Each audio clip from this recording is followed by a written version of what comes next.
Olá, minhas lindonas e meninos também que acompanham o canal, começando mais um vídeo. E hoje eu venho com a segunda parte do Pá Responde que eu fiz, né, esses dias aí pra vocês, falando um pouquinho sobre o puerpério, sobre outros temas, e prometi, né, que ia continuar trazendo outros temas nesse vídeo, e eu vou responder algumas das perguntas que vocês mandaram lá no Instagram. Então, se você ainda não me segue por lá, vai lá me seguir, vai para Paula Soares e vem acompanhar, porque aí você pode participar de um próximo vídeo como esse. Então, quem quiser conferir um pouquinho mais sobre o Pá Responde de hoje e bater aquele papo gostoso, é só continuar assistindo o vídeo e vem comigo! Bom, então vamos começar. Eu separei algumas perguntas e eu vou responder nesse vídeo, tá? Então, a Vanessa Anne, ela perguntou se eu tive consultoria de amamentação. Muitas pessoas me perguntaram sobre isso, na época que eu ganhei o Cauã, agora com o Pedro Luca, e não, eu nunca fiz consultoria de amamentação. No do Cauã, eu fiz um curso de gestante, lá na Free Baby na época, e aí sim eu tive algumas dicas, mas nada de curso, assim, só voltado para amamentação. Foi tipo o básico de tudo da maternidade mesmo. O que ajudou bastante foi a consulta pré-natal com a pediatra, tanto na primeira vez como na segunda, porque ela orienta muito, fala bastante sobre esse assunto.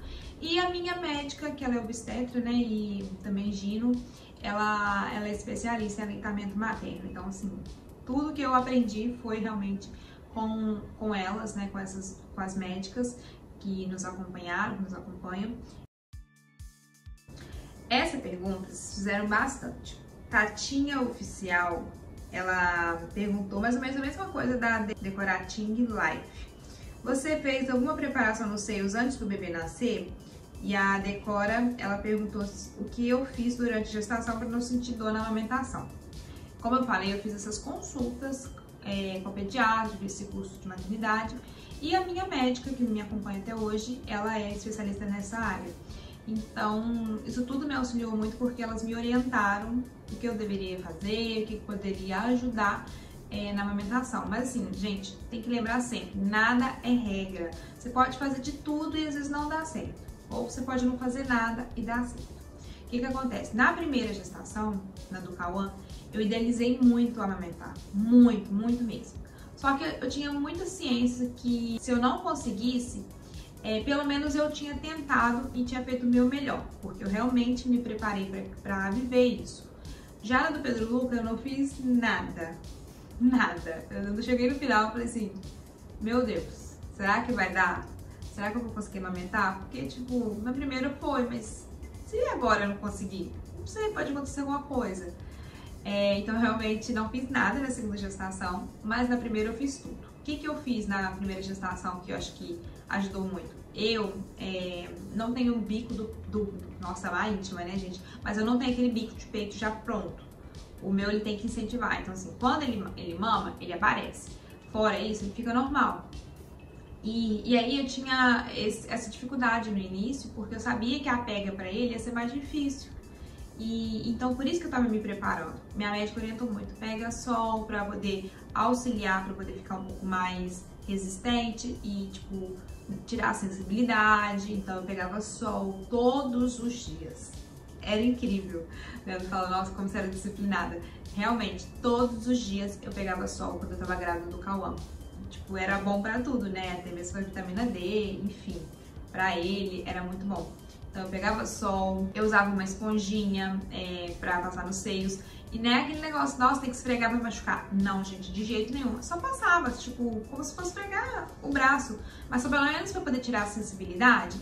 E uma dica que me ajudou muito também, pra não hidratar, que você não pode hidratar o bico dos seios, tá? Aquela parte mais escurinha do peito, você não pode hidratar de jeito nenhum. Então, eu passava hidratante em volta da auréola, mas não passava nela, porque ela realmente não poderia ser hidratada de jeito nenhum, porque eu precisava ganhar resistência para amamentação.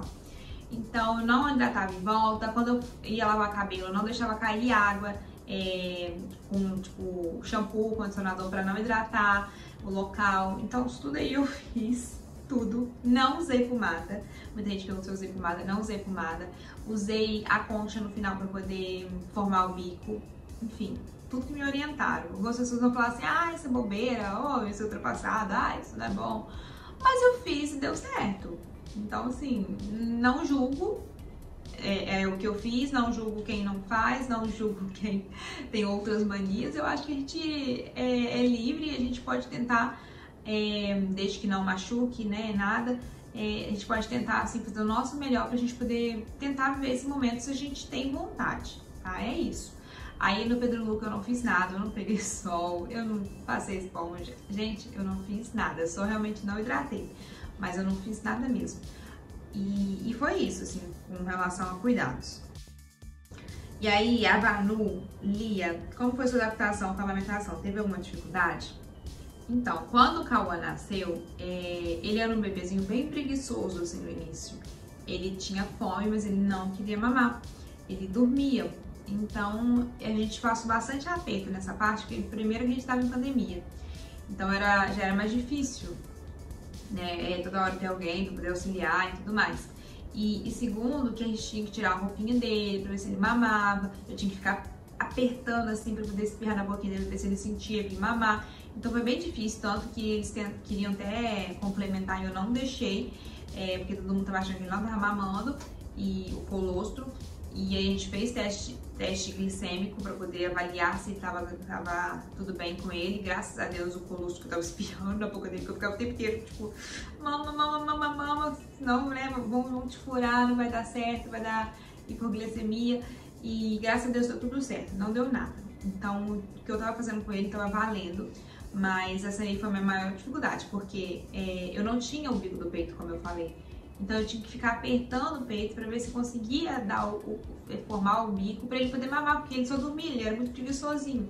Depois, né, que ele tava com uns 3, 4 dias, que também o meu leite começou a descer, aí que ele começou a mamar melhor, mas essa foi a maior dificuldade no início. Já o Pedro Luca não, foi bem mais tranquilo, porque ele ficou um tempo no berçário, então eu levava para ele o colostro. Meu colostro ele pingava, foi totalmente diferente do Cauã. Ele pingava, não precisava tirar, ele pingava. E aí depois o leite desceu, tipo, 2 dias depois, eu acho. Eu ganhei ele na sexta, no domingo meu leite desceu. Então meu bico do peito já estava formado e aí, tipo, eu colocava ele pra mamar e ele já mamava. Então foi bem mais leve do que a do Cauã, com certeza mesmo. A Betânia Silva, você usa concha que vai pingando excesso de leite? Eu usei, foi muito bom. Gente, a concha ela é bem polêmica.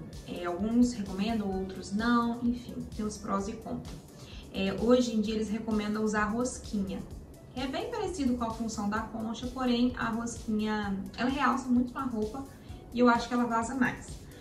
Eu, Paloma, já usei concha, uso às vezes, uso rosquinha, uso absorvente de seios reutilizáveis, uso de tudo. O que acontece? Se você for usar a concha, você tem que ficar atento a algumas coisas. Tem que sempre fazendo a higienização correta, né? Colocando no saquinho de esterilizar, colocando no micro-ondas para poder esterilizar, ou banho-maria, enfim, no aparelho. Tem que esterilizar para poder não ter bactérias, né? E matar tudo, para não ter perigo para o bebê, para o bico do peito, para o leite. E aí, se você for usar também, ter cuidado, porque se ela encher, tipo, tá mamando de um lado, encher e às vezes você esquecer que tá com leite, ela transborda. Então, você vai tomar banho de leite à vontade. Já aconteceu muito isso comigo, de ficar todo molhado.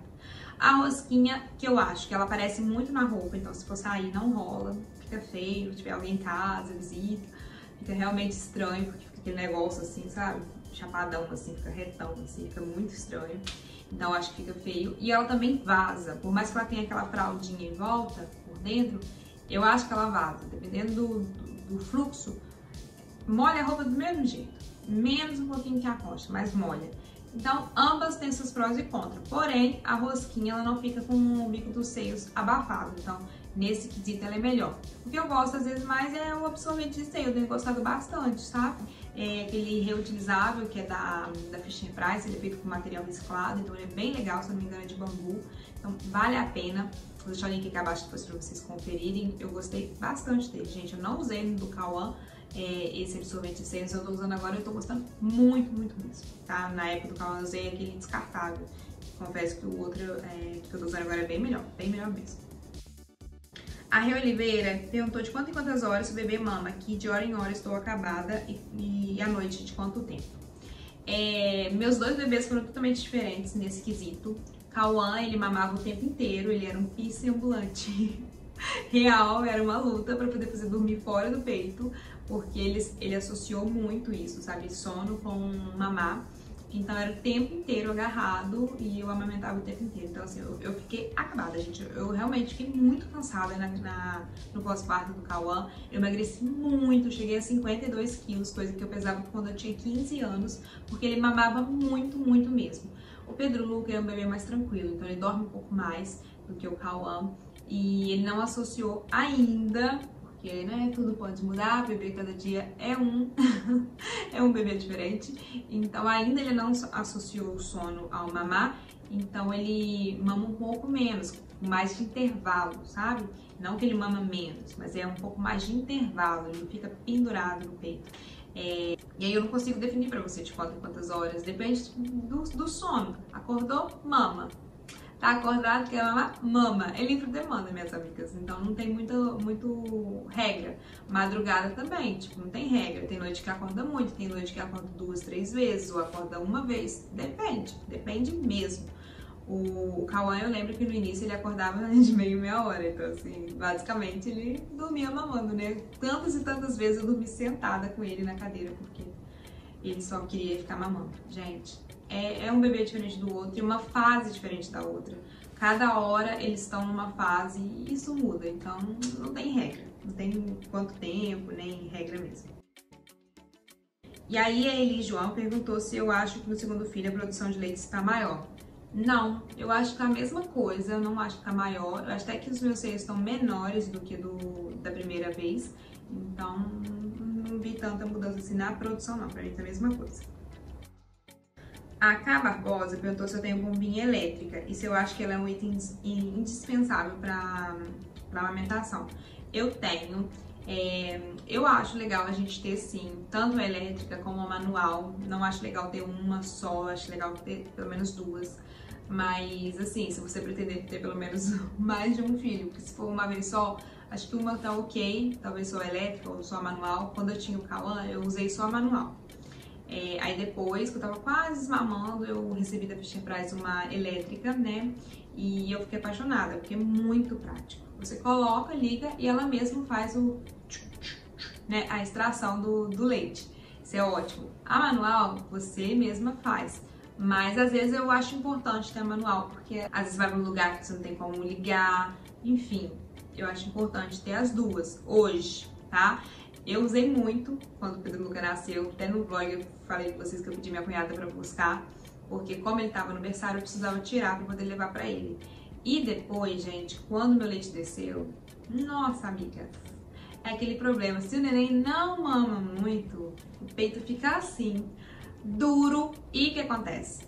Dá apojadura, né, que o peito fica muito cheio, e assim, eu já tive, quando eu amamentava o Cauã, dele dar um intervalo muito grande sem mamar, eu dei febre de quase 40 graus, porque o meu peito ficou duro, igual uma pedra, Isso não foi uma vez só, foi umas 3 vezes quando eu amamentava o Cauã que aconteceu isso, e assim, eu chorava. Foi o único problema que eu tive na amamentação mesmo, foi isso. O peito empedrou e ele fica muito duro, porque o neném fica em intervalo maior sem mamar, então enche, fica muito grande, fica muito duro, e aí ele esquenta e dá febre, gente, dá calafrio. É uma coisa assim surreal, que só quem já teve sabe. Dói demais, Foi a única coisa que eu acabei de lembrar de falar pra vocês. Que eu tive com o Cauã foi isso. Nossa, dói demais. Muito mesmo. E no Pedro Luca foi quase. Não cheguei a dar febre, mas ficou dura. Começou a aquecer. Aí eu corri com a maquininha e extraí. Porque ele tava dormindo e ele não conseguia. Eu não conseguia fazer nada, sabe? Como é que eu ia tirar o leite? Então eu consegui tirar bastante. Deu uma aliviada boa. Depois quando ele mamou, terminou de esvaziar. Aí, nossa, é um alívio. É um alívio, gente. Então eu acho importante sim a gente ter as bombinhas, tá? A Luana Gomes, ela perguntou: como foi o desmame do primeiro filho? O desmame do Cauã tem um vídeo aqui no canal falando sobre ele, vou deixar o link aqui abaixo, porque lá vocês conseguem conferir com detalhes. Mas foi algo assim que eu não tava esperando. Eu tentei de tudo antes, ele não queria desmamar.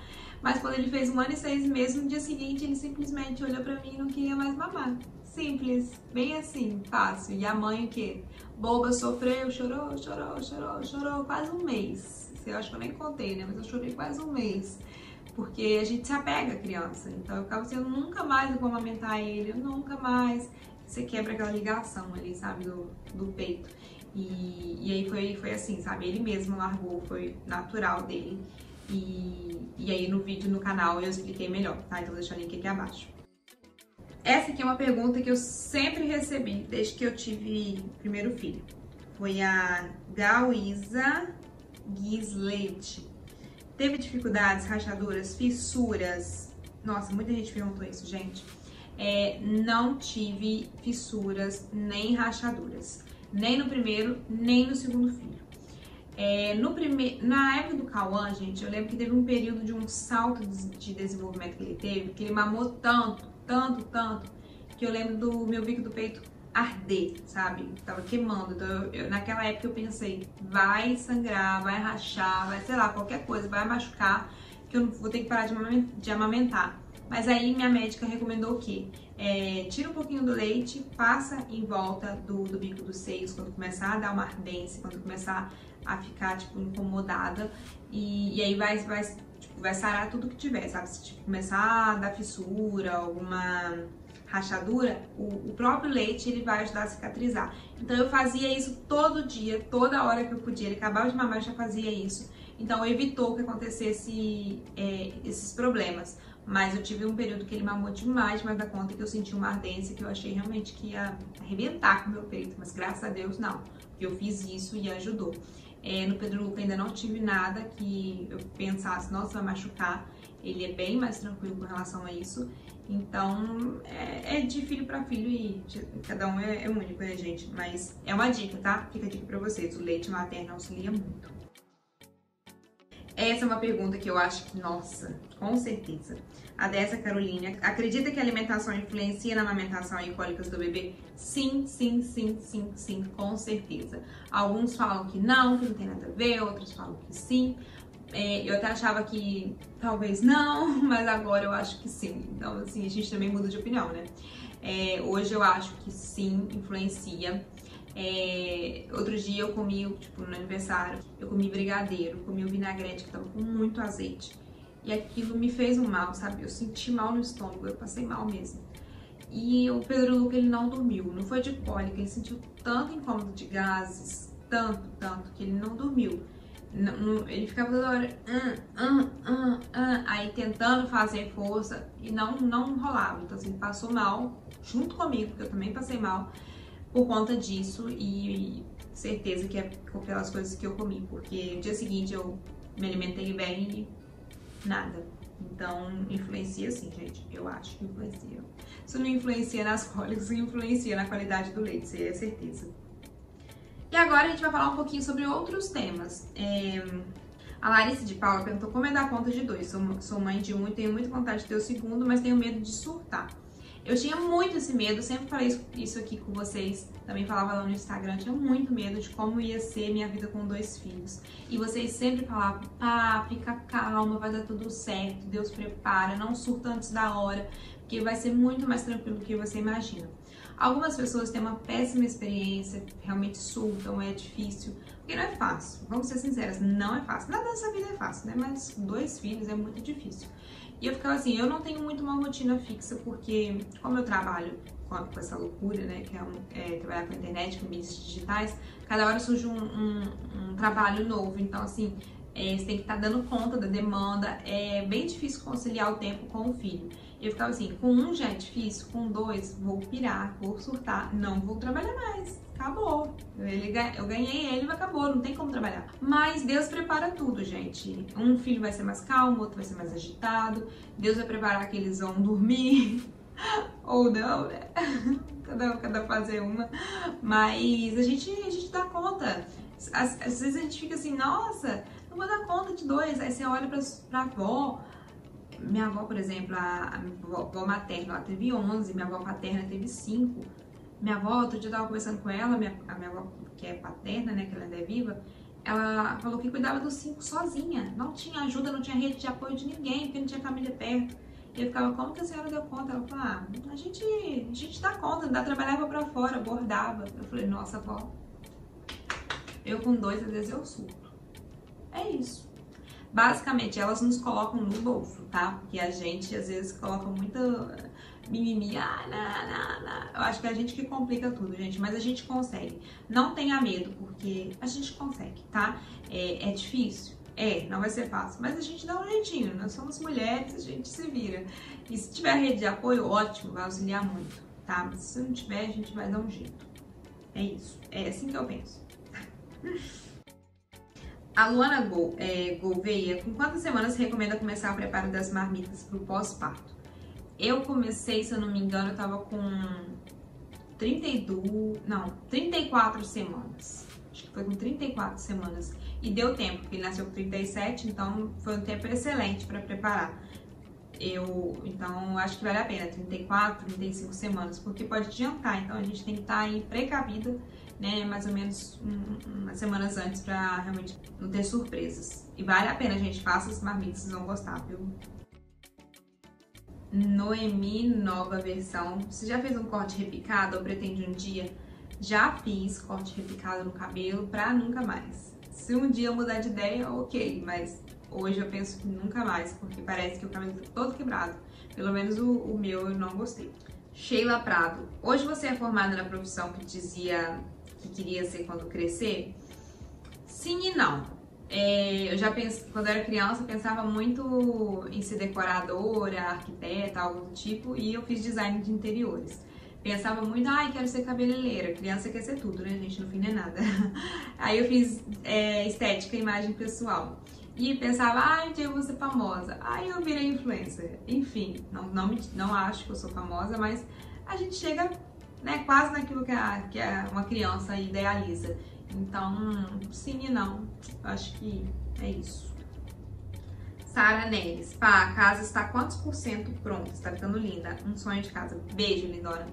Então, a gente está terminando, né, pelas prioridades. A área da piscina já está toda pronta. Falta colocar só os móveis, assim, de área externa, que a gente ainda não pôs. Mas a piscina em si e a parte das paredes já estão prontas. A gente está finalizando cozinha, esses outros ambientes sociais são mais importantes. Mas basicamente falta a decoração mesmo, que a casa em si ela tá pronta. O que falta é decoração, tipo os móveis que a gente está fazendo aos poucos. O marceneiro termina um móvel, a gente já faz outro. Então ele vai terminando, a gente vai fazendo e até finalizar tudo. E aí a gente vai comprando também os eletrodomésticos que faltam, colocando os itens decorativos. Então a gente tem feito assim, eu não sei dizer quantos %, porque a casa toda em si tá pronta. Falta realmente decoração. A Márcia Café com Amor. Você acha que se contratasse um editor, os vídeos ficariam mais dinâmicos e sobraria mais tempo? Com certeza, com certeza. Mas assim, hoje não sou eu que edito os vídeos, é o Leandro que edita. Mas ele tá fazendo faculdade, então isso acaba dificultando. Ele é minha rede de apoio com os meninos, né? Porque a gente é sócio em tudo. Na empresa, no trabalho, na casa, com os filhos, com tudo. Então, com certeza, sobraria mais tempo pra gente focar em outros projetos. E os vídeos ficariam mais dinâmicos, porque é uma pessoa especializada só pra aquilo.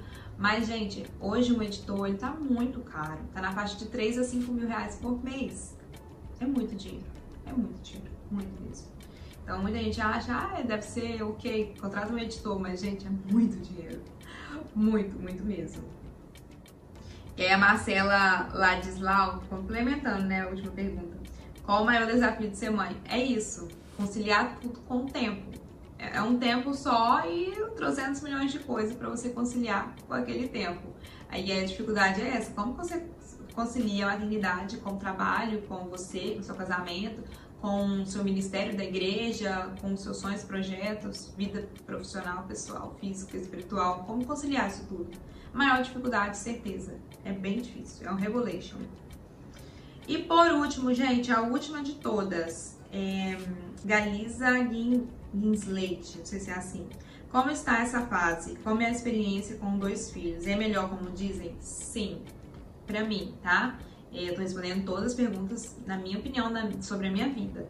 Porque eu sei que algumas pessoas vão dizer que às vezes pra elas foram não, mas pra mim, Paloma, tá sendo muito mais leve, muito mais leve. Eu sempre falo com as minhas amigas, o primeiro ele vem pra te colocar de cabeça pra baixo, porque sua vida é uma, sua rotina é daquele jeito. E aí quando você tem um filho, o primeiro, ele muda toda a sua vida, transforma tudo, a sua cabeça, o seu corpo, a sua casa, a sua rotina, tudo fica à mercê da rotina da criança e da criança. Então, assim, realmente transforma sua vida de ponta cabeça. Quando você tem o segundo, essa transformação ela já ocorreu. Então, só vai acrescentar mais um filho, mais uma rotina para você dar conta de conciliar mais uma criação. Mas, ao mesmo tempo, já é mais leve, porque já não tem aquela pressão louca do que, o que vai acontecer? Não, você já sabe mais ou menos o que esperar, como lidar com tal situação. Logicamente, tem algumas coisas que são novas, né? Mas a gente já sabe lidar com muita coisa. Então, acaba se tornando muito mais leve a experiência. Isso comigo tem sido assim, tá, gente? Então, pra mim tem sido muito mais gostoso hoje. Eu consigo curtir mais essa fase da maternidade sem me cobrar tanto. E também eu acabo não criando tanta expectativa, porque no primeiro você tem muita expectativa. E às vezes você se frustra muito, porque você idealiza uma coisa e não é nada daquilo. E o cansaço, a privação de sono, que é horrível. Pra mim, a pior parte da maternidade é privação de sono, com certeza, porque a gente ficar sem dormir acaba com a gente, com a criatividade, com o corpo, com a mente, com a vontade, com a disposição, acaba com tudo. Então, até você se acostumar em ter a privação de sono, porque a gente se acostuma, tá? Não ache que não, a gente se acostuma a ficar sem dormir. Nosso corpo ele vai se adaptando. Então, até você chegar nesse nível, demora, é um baque, assim, transforma muito. E aí na segunda você já tá acostumado com isso tudo, então vai sendo assim, ó, vambora! Como diz as minhas amigas que já tem 3, o primeiro a gente leva uma coça, o segundo a gente aprende, o terceiro já nasce criado. É isso. É isso, gente. Espero que vocês tenham gostado desse vídeo. Vamos bater um papo aqui nos comentários, continuar esse Pai Responde por aqui, sem julgamento umas com as outras. Eu acho que é importante a gente sempre respeitar nós mulheres, né? A gente ser mais unidas do que ficar julgando a experiência alheia. Cada uma tem sua experiência, isso é muito gostoso, porque a gente compartilha novas coisas, né? Então comenta aqui abaixo, vem participar desse bate-papo. Clique em gostei se curtiram. Muito obrigada a todo mundo que mandou mensagem, pelo carinho, pela participação. Beijo pra vocês, minhas lindonas. E é isso. Se inscreve no canal e eu vejo vocês no próximo vídeo. Tchau!